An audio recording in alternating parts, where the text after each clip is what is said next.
Life After Prison. By Silence You. Kabanata 341.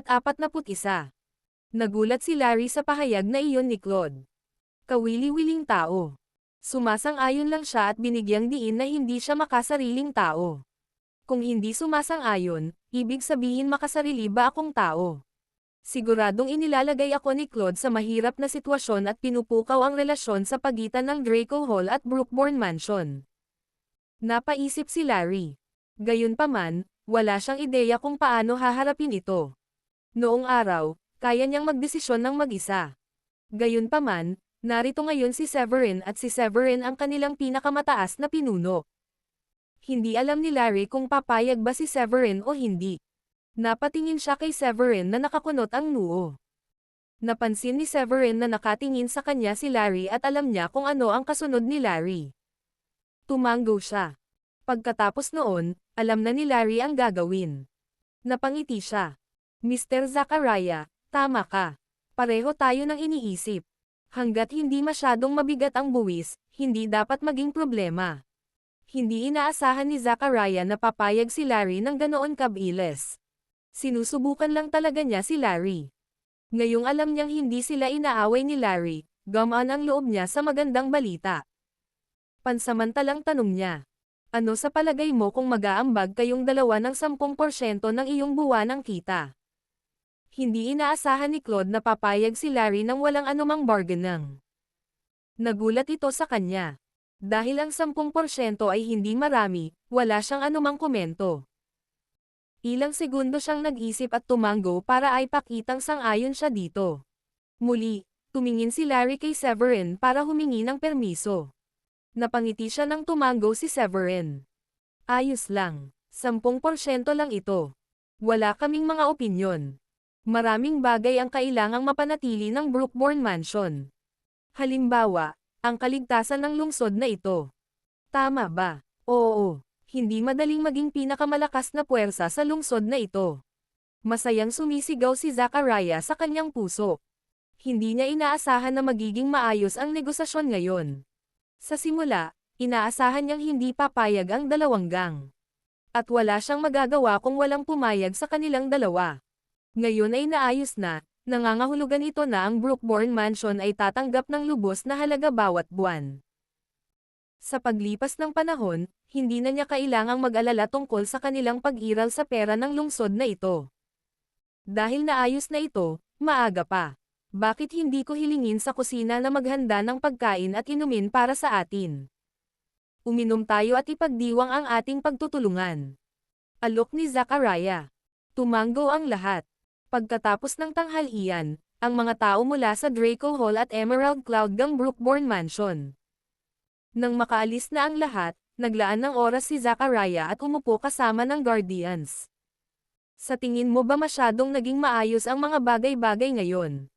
Life After Prison. Kabanata 342. Napatingin si Zachariah sa mga taong iyon na nakakunot ang noo.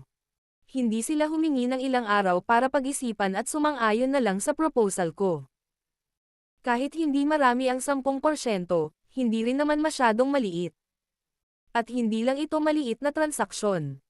Kailangan nilang mag-ambag taon-taon. Sabi ng isa sa mga matandang lalaki. Oo. Sa tingin ko rin ay naging napaka-smooth nito. Hindi ba nila kailangan at pag-usapan ito o makipag-usap sa atin bago sila pumayag? Nahirapan akong maniwala na sumang-ayon lang sila sa atin nang walang anumang negosasyon. Napangiti naman ang ibang lalaki. Mr. Zachariah, sa tingin ko masyado ka lang nag-iisip. Ang mga Ballard ay mas malakas kaysa sa kanila at hindi tayo humihingi ng maraming kahilingan. Normal lang na pumayag sila dahil sa awtoridad natin. Sa madaling salita, alam nilang masyado tayong malakas para sa kanila at wala silang pagpipilian kundi pumayag. Nag-isip sandali si Zachariah at sinabing, oo, bale may iba pa silang agenda, mas magiging matatag tayo pagkatapos nilang pumayag sa kontribusyon.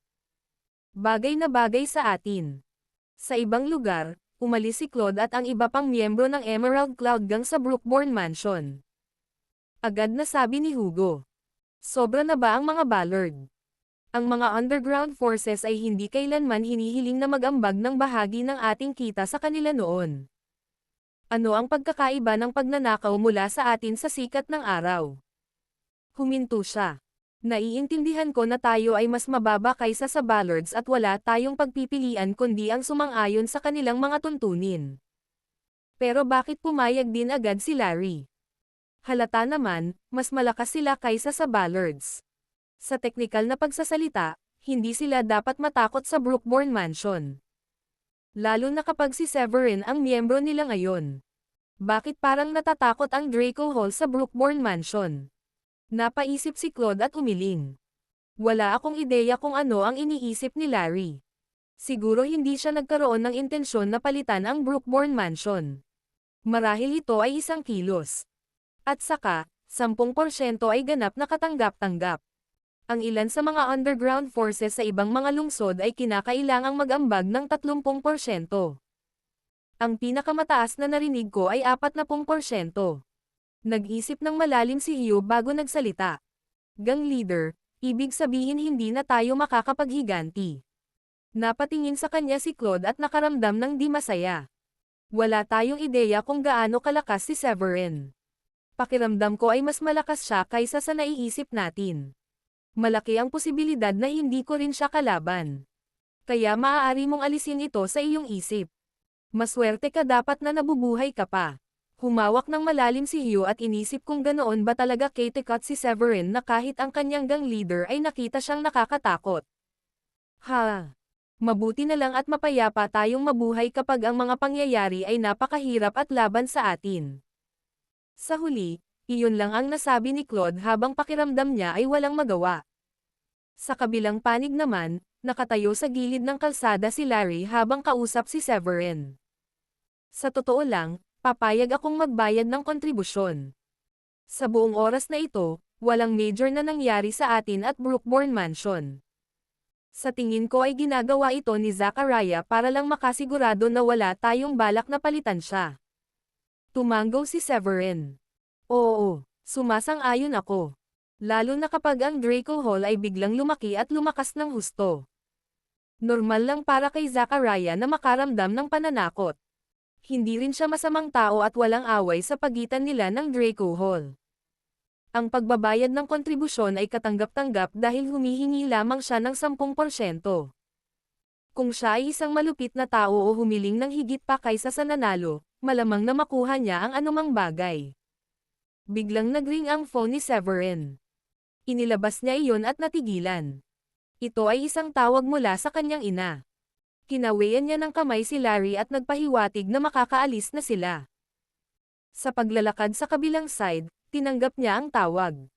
Ah! Nanay, anong meron? Severin, naaksidente kami sa isa pang sasakyan. Pinipigilan nila kaming umalis. Gusto ng tatay mo na bayaran sila para sa kanilang mga pagkalugi ngunit sinaktan nila siya. Hinihiling nila sa iyo na magdala ng 300,000 dolyar upang mabayaran ang kanilang pagkalugi o papatayin nila ang iyong ama. Bakas sa boses ni Judith ang sobrang gulat. Ano? Nasaan na kayo ngayon? Galit na galit si Severin kaya kinuyam niya ng mahigpit ang kamao. Sabihin sa kanila na hintayin akong dalhin ang pera. Papunta na ako. Life After Prison. Kabanata 343. Ibinaba ni Severin ang telepono at dumiretso sa kung saan sinabi sa kanya ni Judith. Kayo. Masyado kayong nakakatakot. Paano mo masasaktan ang asawa ko? Sinabi ko na sa iyo na kaya kong bayaran ang mga pagkalugi mo. Ang boses ni Judith habang nakikita ang asawang hinahampas ng mga iyon. Sa pagkakataong iyon, ilang beses na lang sinampal si Maurice ng 2 bodyguard. Umaagos ang dugo sa sulok ng kanyang bibig. Tumabi ang mayaman sa kanyang Porsche at malamig na tumikim. Bayaran. Ha? Tignan mo na lang ang masungit na sasakyan niyong minamaneho. Seryoso ka bang kayang magbayad? 300,000 dolyar na lang ang settle nito. Ha ha ha. Nay na si Maurice. Umirap siya at sinabing. Niloloko mo ba ako? 300,000 dolyares. Hindi naman ganoon kalaki ang halaga ng sasakyan mo. Isang maliit na gasgas lang at hinihiling mong bayaran ka namin ng 300,000 dolyares. Pagnanakaw sa liwanag ng araw. Nalungkot ang mayaman nang marinig iyon. Anong sabi mo? Ilang araw ko lang nakuha itong sasakyan at nabangga mo. Maswerte ka nga at 300,000 dolyar lang ang hinihingi ko. Alam mo bang sinira mo ang mood ko? Ha? Kung hindi mo kayang bayaran, hihilingin ko sa mga bodyguard ko na talunin kayong mga kalokohang matatandang tanga. Kayang naming magbayad. Huwag kang mag-alala. Malapit nang dumating ang anak ko. Magbabayad siya. Natakot si Judith kaya niyakap niya ng mahigpit si Maurice dahil sa takot na si Maurice ay patuloy na makipagtalo sa mayamang bata. Malinaw, ang mayamang bata ay hindi isang makatwirang tao. May kasama pa siyang 2 bodyguard. Hindi na lang nila kayang galitin ang mayamang uri. Sir, nagmamaneho sila ng Chevy. Paano nila kakayanin na maglabas ng 300,000 dolyar? Sa tingin ko pinaglalaroan ka lang nila. Nakasimangot na sabi ng mga bodyguard matapos makita ang sasakyang minamaneho ni na Judith at Maurice. Malamig nang inisya ng mayamang bata. Hindi bale. Maghihintay ako ng kalahating oras dahil iyon ang hiling nila. Kung hindi dumating ang kanilang anak na may dalang pera, ipapaalam ko sa kanila ang kahihinatnan ng pagsisinungaling.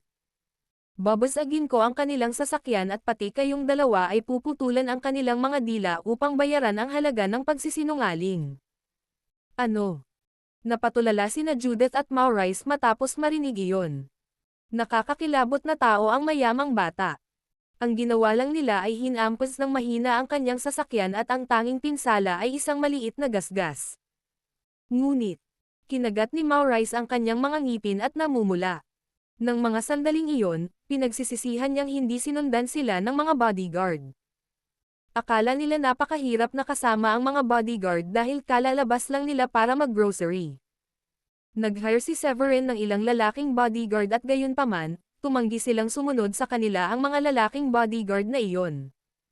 Hindi sumagi sa isip nila na makakatagpo sila ng ganoong aksidente.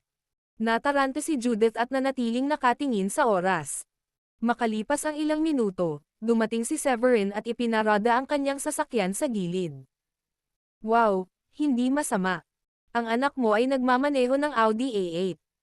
Mukhang hindi problema sa inyo ang 300,000 dolyar.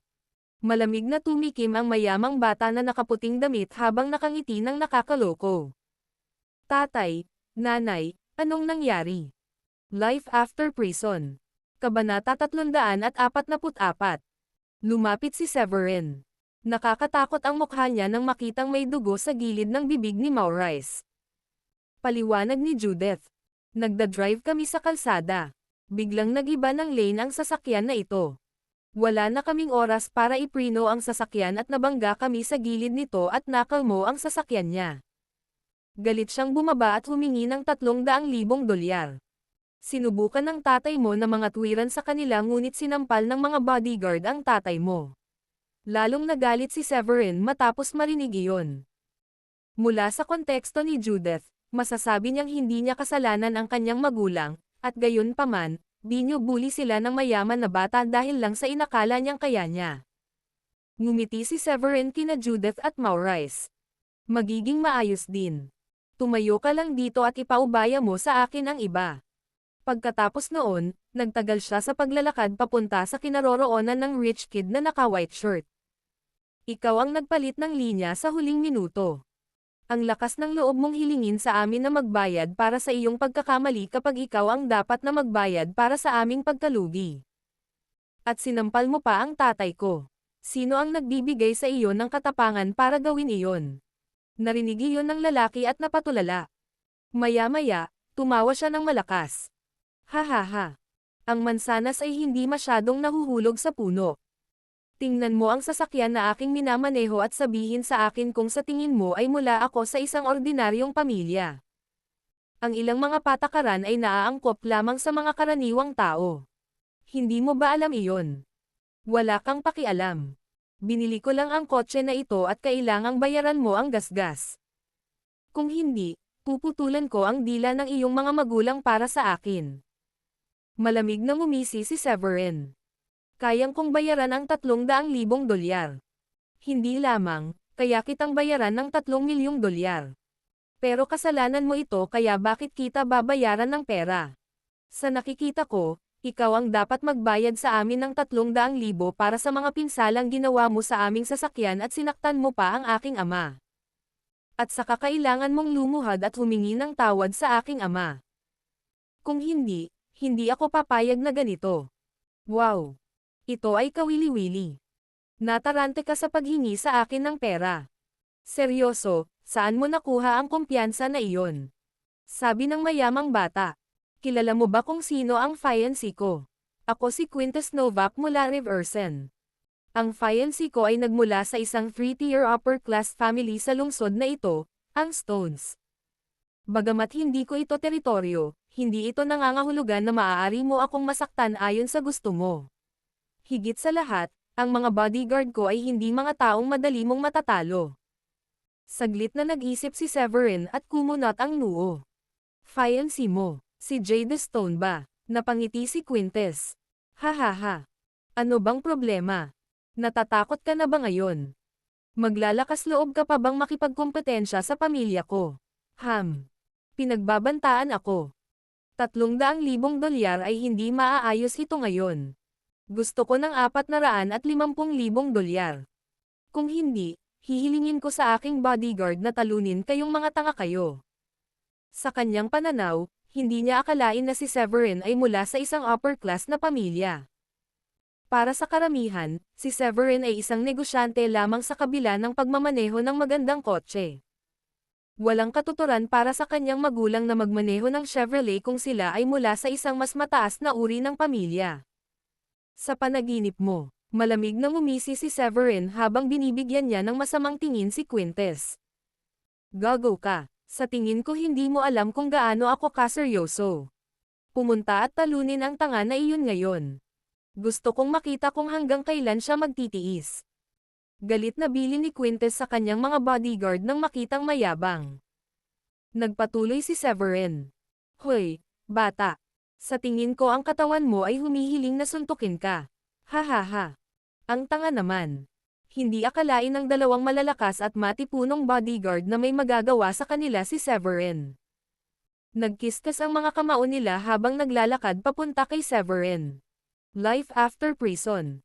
Kabanata 345. Bago pa man atakihin ng dalawang bodyguard si Severin, sinipa sila ni Severin ng ilang beses at pinalipad paalis. Bawat isa sa kanila ay samuka ng isang subo ng dugo. Namutla ang kanilang mukha at nagtamo ng mga sugat. Tinapon ng isa sa mga bodyguard ang kanyang dibdib gamit ang kanyang kamay na may masakit na ekspresyon. Pakiramdam niya ay nagkaroon siya ng 2 bali ng tadyang. Nasa sakit at nabigla ang ibang bodyguard. Dahil ayaw ni Quintus na napakaraming bodyguard sa paligid niya, 2 lang ang dala niya. Lalo na't nandito siya para pag-usapan ang petsa ng kasal nila Jada. Gayunpaman, hindi mahina ang mga bodyguard. Talagang pareho silang level 8 Grandmaster. Karaniwan, ito ay higit pa sa sapat upang makasama sila dahil hindi lahat ay madaling talunin sila. Anong isang pag-ikot ng kaganapan na agad silang natalo bago pa man nila mahawakan si Severin. Ang pinakanakakagulat ay hindi man lang sila nakasabay sa bilis ni Severin. Paano? Paano ito posible? Napatulala si Quintus at nahirapang maniwala sa kahinaan ng kanyang mga bodyguard. Bayaran mo kami ng $300,000, lumuhad ka, at humingi ng tawad sa aking ama. O sisiguraduhin kung hindi ka na makakalakad muli sa natitirang bahagi ng iyong buhay. Bahagyang sinulyapan ni Severin si Quintus at naglabas ng sigarilyo para manigarilyo. Sa sobrang takot ni Quintus ay pinagpawisan siya. Napaisip siya. Wala akong ganoong kalaking pera sa akin o sa aking card. Maaari ba akong tumawag sa isang tao at hilingin sa kanila na ipadala ang pera ngayon? Malamig na ngumisi si Severin. Oo naman. Pero may 1 oras ka lang. Puputulan ko yung dila mo kapag wala ang pera pagkalipas ng 1 oras. Oo. Tatawag ako ngayon at hihilingin sa kanila na ipadala sa akin ang pera ngayon. Natigilan si Quintus habang pinagbantaan siya ni Severin sa mga eksaktong salita na sinabi niya sa mga magulang ni Severin kanina lang. Umalis siya at kinuha ang phone niya para tawagan. Sumilay ang ngisi sa kanyang mukha. Nagsinungaling ito nang sabihin niya kay Severin na wala siyang 300,000 dolyar sa kanyang bank card.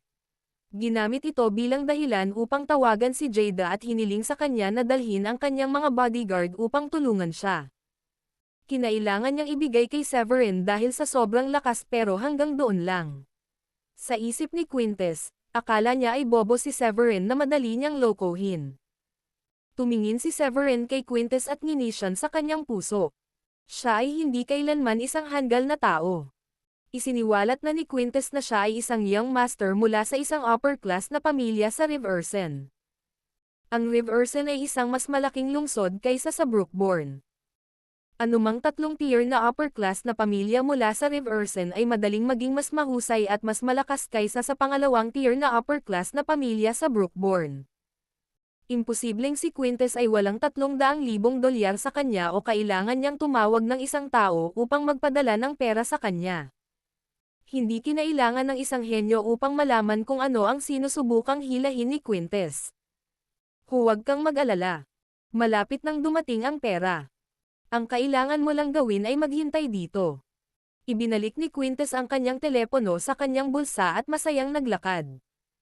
Sa katunayan, siya ay nanunuya sa kanyang ulo at hindi makapaghintay upang makita kung gaano kalubha si Severin. Sinimulan pa niyang isipin kung paano lumuhad si Severin sa kanyang harapan at humingi ng awa sa kanya. Napaisip naman si Maurice at hinayla si Severin sa gilid. Severin, bakit hindi tayo umalis ngayon? Hindi ba't sinabi niya lang na taga-Riversen siya, isang miyembro ng Novex? Ang Riversen ay isang malaking lungsod at hindi natin alam kung gaano kalakas ang Novex. Mas gamaan na ang pakiramdam ko pagkatapos mong talunin ang mga bodyguard niya. Kalimutan na lang natin ang pera. Natakot si Judith na ang insidenteng ito ay lalala pa kaysa ngayon. Tama. Ang mas kaunting problema ay mas mabuti. Ayokong makasakit tayo ng taong hindi dapat. Tara na. Kalimutan mo na lang ang pera. Life After Prison. Kabanata 346. Si Severin, gayunpaman, ay huminga ng malalim ng sigarilyo sa kanyang kamay at sinabi. Nanay, tatay, huwag kang matakot. Wala namang masyadong tao na hindi ko kayang masaktan, at sa pagkakaalam ko, wala namang ganyang mga taga-Riversen. At saka, nagbanta siya na puputulan niya ang iyong mga dila, at hindi ko siya basta-basta hahayaan. Matapos maghintay ng mahigit 10 minuto, maraming Audi ang dumaan at pumarada sa gilid ng kalsada, at bumaba sa kotse ang isang grupo ng mga bodyguard na nakasot. Ang kotseng humahantong sa kanila ay isang Bentley at ang mga bumaba mula rito ay sina Victor at Jada. Dinala nila ang kanilang mga tauhan at nilapitan si Severin sa nakakatakot na paraan. Okay ka lang ba, Quintes? Sino ang bumugbog sa iyo? Sabihin mo at haharapin ko sila para sa iyo. Agad namang humakbang si Victor at nag-aalalang nagtanong. Pagkatapos ng lahat, ang Novex ay isang malakas na pamilya na may maraming mga ari-arian, at ang kasal ni Jada kay Quintes sa hinaharap ay magiging kapaki-pakinabang para sa mga bato. Mas madaling magtatag ng negosyo sa Riversen, na magtatakda ng stones sa katagalan. Malamig na ngumiti si Quintes at tinuro ang lalaking nasa unahan.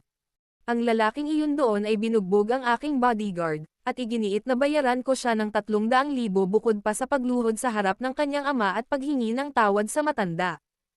Siguradong nananaginip siya kung sa tingin niya ay gagawin ko ang lahat ng iyon. Pagkatapos ng isang paghinto, sabi niya ulit.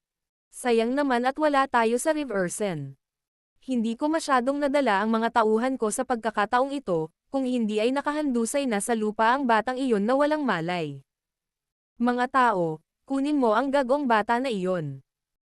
Sa sandaling iwinagayway ni Victor ang kanyang kamay at inutusan ang kanyang mga bodyguard na palibutan ang salarin, siya ay nagkaroon ng malungkot na ekspresyon at hindi natapos ang kanyang pangungusap nang makita niyang ang nakatayo roon ay si Severin, na siyang bumugbog sa kanya at nagpahiya sa kanya ng husto ilang araw na ang nakakaraan. Tatay, siya nga. Sumimangot din si Jada at naguguluhan kung ano ang susunod na gagawin. Pagkatapos ng lahat, si Severin ay may magandang relasyon sa mga Longhorn, na hindi maglalakas loob na asar ang mga Stones. Ang unang assassin na inupahan ni na Jada, Easton, at Edward ay pinatay ni Severin, at ang pangalawa na inupahan nila ay hindi pa dumarating. Dahil wala silang lakas ng loob na hindi gumawa ng anuman kay Severin, ang tanging magagawa nila ay subukang patayin siya ng palihim. Anong problema? Tio. Malakas ba ang background ng lalaking ito? Agad na naintindihan ni Quintes ang nangyayari at napakunot ang noo niya nang makita ang mga ekspresyon sa mukha ni na Jada at Victor. Hinayla ni Victor si Quintes sa tabi at sinabi, "Maganda ang relasyon ng batang ito sa mga Longhorn, isa sa mga first-tier na pamilya ng Brookborn. Naniniwala akong narinig mo na ang paglulunsad ng proyekto sa Liberty City 2 araw na ang nakakaraan. Binigyan sila ng mga Longhorn ng 2 kota, at natatakot ako na masaktan natin ang mga Longhorn kung gagawin natin ang anumang bagay sa kanya." Matapos marinig iyon, nag-isip sandali si Quintes at sinabi, "Ano ang kinakatakutan mo, Tio? Ang ginagawa mo ngayon ay pagtulong sa akin, at hindi lang tatayo ang pamilya ko para manood kung pupuntahan ka ng mga Longhorn. At saka, base sa sinabi mo, ang batang ito ay hindi gaanong mahalaga sa Longhorns tulad ng kanilang mga kamag-anak, halimbawa, lalaban ba sila sa mga Novak para lang sa isang tagalabas?" Tila napanatag ang loob ni Victor nang marinig ang sinabi ni Quintes. Habang iniisip niya ang kahihiyang dinanas niya noon, agad siyang nagdesisyon at nagpasya. "Sige, mas magaan ang pakiramdam ko sa mga pagtitiyak mo.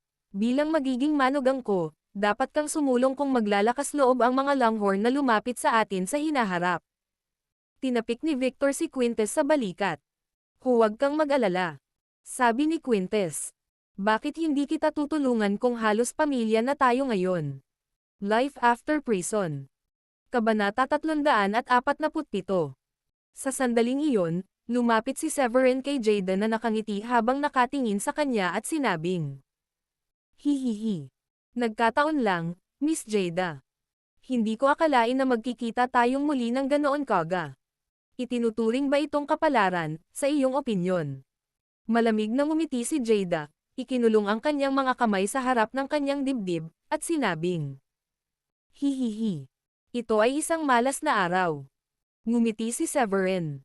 "Siya nga pala, biglang nagpalit ng linya ang fiancé mo sa kalsada, pero imbes na humingi ng tawad sa mga magulang ko, binugbog pa niya ang tatay ko at pinagbabayad pa kami ng 300,000 o kung hindi ay puputulan niya ang mga dila ng mga magulang ko. Bakit ka maaakit sa isang bully na tulad niya?" Ilang beses na kumaibot ang mga labi ni Jada, at tinignan niya ng masama si Severin. "Wala kang kinalaman sa pagpasok ng iyong ilong sa aking mga gawain." Ngumiti si Severin. "Magtiwala ka, hindi rin ako interesado sa buhay mo. Gayunpaman, sabi niya babayaran niya kami ng 300,000, kaya pumunta ka ba dito na dala ang pera?" Ang taba ng pagkakataon. Natapos na nina Victor at Quintes ang kanilang talakayan at nagsimulang maglakad mula sa malapit. "Wow, Victor. Ang yabang mo ngayon kung isasaalang-alang mo kung paano ka natakot na sumilip pagkatapos ng pagsampal sa akin noong isang araw." Tumingin si Severin kay Victor at hindi napigil ang magsalita. "Siguro saan ka nakakuha ng lakas ng loob na kausapin ako ng ganyan? Sa palagay ko, nagsasama-sama ang mga ibon ng may iisang balahibo. Ang iyong anak na babae ay isang perpektong tugma para sa taong ito ng Quintes dahil pareho silang hindi makatwirang bully. Ikaw." Galit na nagngangalit ang mga ngipin ni Jada. "Mag-ingat ka sa bibig mo." Malamig na ngumiti si Quintes. Pagkatapos ng ilang paghinto, tinitigan niya si Severin at sinabing, "Pululuhurin kita at tawagin akong tatay. O, kaya hindi mo tinawagan ang pamilya ni Victor para dalhin ang pera sa akin?" Tulala si Severin at nagkunwaring hindi naiintindihan. "Hihihi. Pera pa rin ang iniisip mo. Baka hindi ka na mabuhay para gastusin kahit iabot ko sa'yo ang pera." Humalaklak si Quintes na may masamang tingin sa kanyang mga mata. "Anong gagawin natin ngayon?" Natakot si Judith, na nakatayo sa likuran ni Severin, nang makita niyang napakaraming tao ang dinala ni Victor sa tabi ni Quintes. Ang kanyang pinakamalaking takot ay si Severin ay maaaring magdusa sa kanilang mga kamay. "Huwag kang matakot, mahal. Hindi sila nagdala ng maraming tao, kaya may posibilidad na hindi sila maging kapareha ng ating anak. Palihim na inaliw ni Maurice ang sarili matapos itong pag-isipan pa. Kinawayan ni Victor ang kanyang kamay at sinabi sa kanyang mga tauhan. Bugbugin mo siya, at siguraduhing baldado siya. Hindi napigilan ni Severin ang mapangiti ng malamig. Talaga bang balak mong saktan ang mga Longhorn, Victor? Nakangiting sabi ni Victor. Ang aking magiging manugang na lalaki ay nagmula sa Riversen, at siya ang anak ng mga Novak. Tutulungan nila kami kung magpasya ang mga Longhorn na puntiryahin ang aking pamilya, at nagtitiwala ako na ang mga Longhorn ay hindi haantong sasaktan ang loob ng mga Novak para sa isang tagalabas na tulad mo. Bukod pa rito, ang mga Longhorn ay nakagawa ng higit pa sa kanilang makatarungang bahagi ng pagbabayad ng pabor kapag sila ay patuloy na nagbabayad ng impresyon sa iyo kapag sila ay patuloy na tutulong sa iyo. Wala na ba? Inaasahan mo bang matatalo ako nang hindi ka nagdala ng kahit 20 tao dito? Napatingin sa kanila si Severin at ngumisi. Nakangiting sabi ni Victor. Ha. Ang mga lalaking ito ay mga bihasang mandirigma ng aming pamilya, at ang ilan sa kanila ay mga elite na sinanay na kung saan gumastos ako ng malaking pera para kunin. Akala mo ba sasabak ka sa kaparehong grupo ng mga bodyguard mula noon? People-ayan kita ngayon para pagsisihan mo ang ginawa mo sa pamilya ko sa buong buhay mo. Sugod. Direktang inatake ng mga bodyguard si Severin nang walang pagkaantala. Tinatawag mo itong mga elite. Napangisi si Severin nang makita ang mga kinatatayuan ng kanyang kalaban. Ang 4 na Diyos ng digmaan ay kanyang mga apprentice, at ang mga mas mababa sa kanilang antas ay napakahina sa kanya na hindi sila dapat banggitin. Oo nga. Kahit ang mga elite na itinuring na pambihirang sanay ng mga ordinaryong tao ay agad na sinuntok at sinipa ni Severin, at lahat sila ay nahiga sa lupa na may masakit na ekspresyon sa kanilang mga mukha. Paano? Life after prison. Kabanata 348. Napatulala sina Victor, Jada, at Quintes sa eksenang nasa harapan nila. Namumula na ang mga mukha nila sa takot. Di ba sabi mo nag-hire ka ng ilang elite? Bakit napakawalang kwenta nila? Hindi naintindihan ni Jada ang mga bagay na iyon at galit na sinisi si Victor. Mukhang malakas sila sa akin. Hindi ko inaasahan na pinik nila ang kakayahan nila. Hindi naiintindihan ni Victor ang isang bagay tungkol sa pagkamit at kung ano ang hindi, kaya ang kanyang katulad na nalilitong ekspresyon. Nagbayad siya ng malaking pera para kunin ang mga lalaking iyon, ngunit natambas sila ng napakabilis ano't hindi na nila nagawang saktan si Severin. Ito ay lubusang nakakahiya. Sir, hindi namin ginawa ang aming mga kakayahan. Maaaring malakas kami, ngunit napakalakas niya. Sabi ng isa sa mga elite habang bumagsak sa lupa. Hihihi. Ikaw na ngayon. Binuksan ni Severin ang kanyang mga buko. Walang kamalay-malay na napaatras ang tatlo nang marinig iyon. Huwag. Huwag kang maglakasloob na lumapit, Severin. Magsisimula akong sumigaw kung gagawin mo. Banta agad ni Jada. Sumigaw. Kumunat ang noo ni Severin. Anong klaseng katawa-tawang sagot yan? Napahawak si Jada sa kanyang dibdib at sinabing, kung lalapit ka pa, dadaing ako, at magsisimulang magsisigaw na binabastos mo ako. Sa ganoong paraan, iisipin ng mga tao na ikaw ay isang pervert. Hahaha, pakiusap. Hindi bagay sa akin ang mga kagat ng lamok na tulad mo.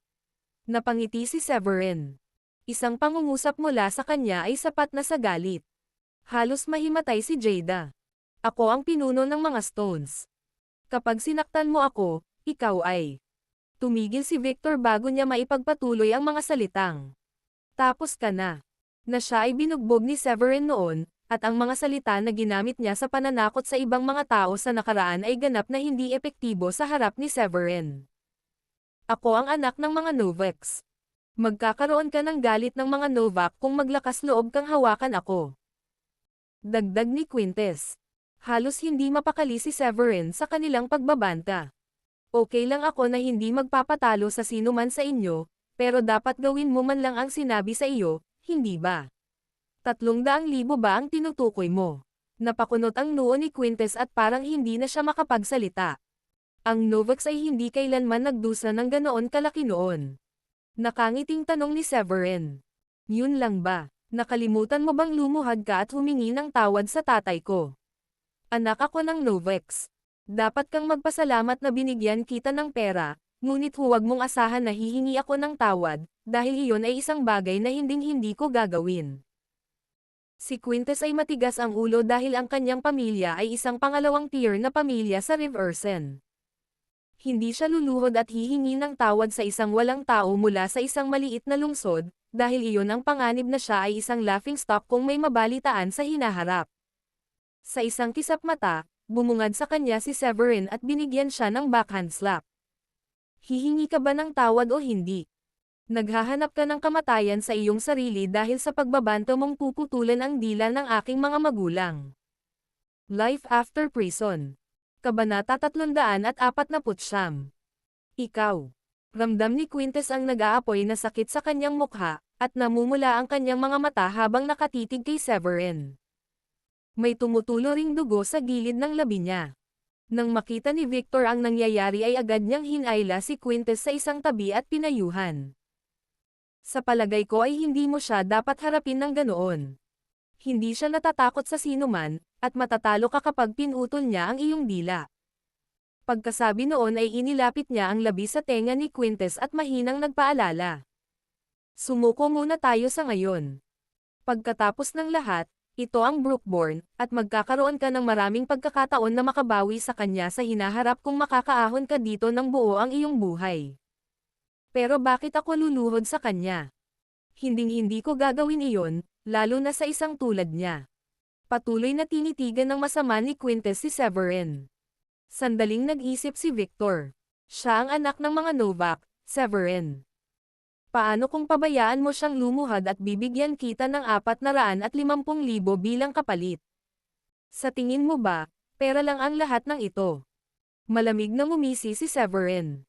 Mukha ba akong may pakialam sa maliit na halagang ito? Marami kayong pera, di ba? Kung ayaw ninyong lumuhad at humingi ng tawad, paano kung bibigyan ninyo kami ng 300 milyon? Hindi ba mayaman si Mr. Quintes at ang kanyang pamilya? Dahil napakayaman at makapangyarihan na sa tingin mo ay malulutas ng pera ang lahat, bakit hindi ubusin ang 300 milyon at ibigay sa akin ang pera ngayon? Kung mabibigyan mo ako ng pera ngayon, hindi mo kailangang lumuhad at humingi ng tawad sa aking ama.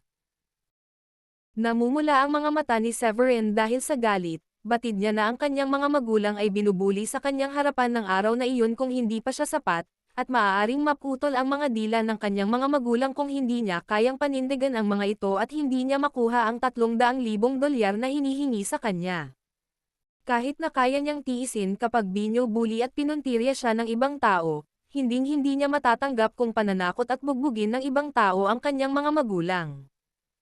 Hihingi ako ng tawad, okay. Kinagat ni Quintes ang kanyang mga ngipin, lumuhad sa lupa, at sumigaw. Pasensya na sa nagawa ko. Bagamat tila napasuko si Quintes, nakikita ng lahat ng naroon na hindi niya lubusang tinanggap ang nangyari. Mabuti. Akala ko masyadong mayaman ang Novex, pero mukhang 300 milyon lang ang halaga ng paghingi mo ng tawad. Hahaha. Tumawa ng malakas si Severin at nakaramdam ng pagputok ng saya sa kanyang puso. Huwag kalimutan ang 300,000. Paalala ni Severin sa kanila. Ililipat ko sa iyo. Nagmamadaling sumulong si Victor at inilipat ang pera kay Severin. Okay lang, Quintes. Bumangon ka na. Tinulungan ni Jade si Quintes na tumayo. Buti naman, dahil naibigay na ang pera at ginawa ang paghingi ng tawad, magdadahilan na tayo ngayon. Tiningnan ni Severin ang 300,000 dolyar sa kanyang account at hindi niya maiwasang mapangiti. Pagkatapos ay umalis siya at umalis kasama ang kanyang mga magulang. Anak ng tanga. Mariin na ikinuyom ni Quintes ang kanyang mga kamao pagkaalis ni Severin, at pati ang mga ugat sa noo ay nagsilabasan habang nagngangalit ang kanyang mga ngipin. Gagong bastos. Ipapakita ko sa iyo ang tunay na kahulugan ng pagsisisi pagkatapos mo akong paluhurin para sa iyo. Pagdating ng panahon, pululuhurin kita sa harapan ko habang tinatapakan ko ang ulo mo. Life After Prison. Kabanata 350. Dahan-dahan lang, Quintes. Sinaktan niya tayo noon, at nagalit pa siya sa anak ng isa sa mga second-tier na pamilya ni Brookborn. Ang kanyang mga araw ay bilang na mula sa simula, at kumuha pa kami ng isang napakahusay na mamamatay tao upang tapusin ang kanyang buhay. Walang saysay na ipagmalaki mo ang iyong sarili tungkol sa isang tao na mayroon ng isang paa sa libingan. Agad namang hinikayat ni Jada si Quintes. Nag-hire ka ng assassin. Tila hindi sumasang-ayon si Quintes sa kanilang desisyon. Hindi mo ba iniisip na napakadali mo sa kanya para patayin siya ng ganoon? Gusto kong makita siyang mamatay sa aking kamay dahil sa pagpapahiya sa akin ng ganoon. Humakbang kaagad si Victor at awkward na ngumiti sa sinabi nito. Ikinalulungkot ko na ang aking mga bodyguard ay walang kakayahan. Hindi ko akalain na hindi siya makakatapat sa kanila kahit na mas marami sila sa kanya. Iniisip ko kung anong antas siya ng Grandmaster. Sa sandaling iyon, ang dalawang bodyguard ni Quintes ay nakabangon na mula sa lupa, ngunit pareho silang nakahawak sa kanilang mga dibdib sa sakit habang sila ay bumangon. Sabi ng isa sa kanila. Siya ay dapat na isang Profound Master at hindi na isang Grandmaster. Siya ay napakalakas, at ang isang Level 9 Grandmaster ay maaaring hindi kasing husay niya. Oo, kahit papaano ay Level 1 Profound Master siya, at sa paghusga sa mga galaw niya kanina, tinatansya namin na malamang ay Level 2 Profound Master na siya. Tumanggaw naman ang ibang bodyguard. Nakikita ko, isang Profound Master. Sa tingin ko, oras na para dalhin ko ang pinakamalakas na manlalaban ng pamilya ko. Malamig na ngumiti si Quintes at nag-isip saglit bago sinabi kay Jada. Napakakapangyarihan ng mga Profound Masters, at ang assassin na kinuha mo ay maaaring hindi katugma sa kanya. Ang perang ginastos mo ay nasayang, natatakot ako. Ano? Iyon. Hindi pwede. Napaawang ng ilang beses ang mga labi ni Jada nang mabalitaan niyang ginugol niya ang lahat ng perang iyon sa wala.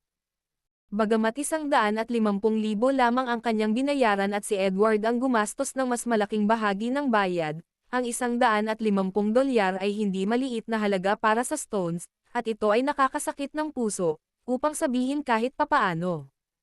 Si Victor ay muling tumawag sa iba pa niyang bodyguard at sinabihan silang dalhin ang mga nasugatan. Mga bodyguard sa ospital.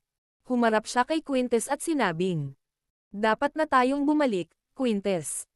Sinabi ko na sa mga tauhan ko na maghanda ng masaganang salo-salo para sa atin. Mamamatay si Severin maya-maya, kaya huminga muna kayo. Okay. Bumalik muna tayo, pagkatapos. Tatawagan ko ang aking pamilya mamaya at sasabihin sa aking ama na magpadala ng ilang malalakas na lalaki na mga Profound Master. Maya-maya ay tumanggaw si Quintes at pumayag. Huminga ng malalim si Victor nang marinig iyon. Itinuturing silang isang third-tier na pamilya sa Brookborn at sa makatuwid ay walang kahit isang malalim na master. Ang pagkuha ng isa ay masyadong mahal, at sila ay nag-aatubili na gumastos ng pera upang kumuha ng gayong mga individual bilang isang bodyguard. Bukod dito, hindi sila madaling ma-recruit dahil sa sobrang hirap na hanapin sila, lalo na't kakaunti ang mga ganoong tao sa isang maliit na lugar tulad ng Brookborn. Sa kabaligtaran, maaaring magpadala ang Novex ng ilang ganoong mga lalaki ng random, na nagpapakita lamang ng malaking pagkakaiba sa pagitan ng Stones at ng Novex. Kababalik lang ni Severin sa villa kasama sina Maurice at Judith. Pagbalik nila sa sala ay malamig na ang ekspresyon ni Severin habang malungkot na sinabi. Bakit hindi mo isinama ang mga bodyguard noong lumabas ka? May ideya ka ba kung gaano ito kadelikado ngayon? Nahihiyang paliwanag agad ni Judith. Kita mo naman Severin. Sanay na kami sa mahirap, at hindi kami sanay na may mga bodyguards na sinusundan kami.